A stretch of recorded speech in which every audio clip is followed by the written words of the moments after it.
भगवान श्री कृष्ण से एकादशी का महात्म्य सुनकर धर्मराज युधिष्ठिर हाथ जोड़कर बोले, हे भगवान, आप भक्तों के लिए मार्गशीर्ष शुक्ला एकादशी का वर्णन कीजिए। युधिष्ठिर की प्रार्थना सुनकर श्री कृष्ण जी बोले, हे धर्मराज, ध्यान लगाकर सुनो। अब मैं संसार के लिए मोक्षदा एकादशी की कथा सुनाता हूँ, जिसकी पूजा धूप, मंजरी व तुलसी से होती है। वैरवानस नामक राजा ने एक दिन अपने पिता को अनेक रोगों से परेशान और दुखी होकर फूट फूट कर रोते तथा विलाप करते हुए नगर में पड़े हुए स्वप्न में देखा। अपने पिता की यह हालत सपने में देखने से राजा को बहुत चिंता हुई और वह फिर सो न सके। सवेरा होते ही वह अपने राज्य के श्रेष्ठ मुनियों की शरण में जाकर रोते हुए हाथ जोड़कर स्वप्न की बात बताई।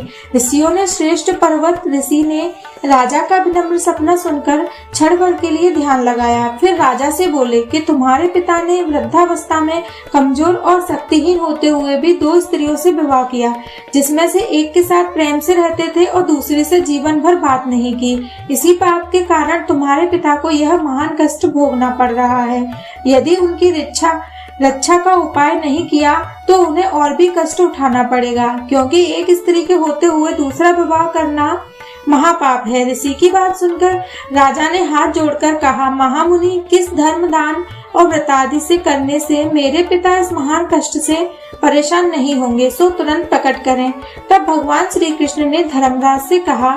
इस तरह राजा की प्रार्थना पर महामुनि ने कहना शुरू किया, हे राजन, मार्गशीर्ष शुक्ला एकादशी की नियम पूर्वक व्रत करें और यह प्रण करें कि मैं एक स्त्री के रहते हुए दूसरी शादी नहीं करूंगा और प्रजा के किसी आदमी को ऐसा करने की सहमति नहीं दूंगा। यदि इस प्रकार किया तो तुम्हारे पिता नरक से उद्धार हो जाएगा और परमात्मा की दया से सुखों को प्राप्त करेंगे। हे युधिष्ठिर, राजा ने मुनि को दंडवत प्रणाम किया।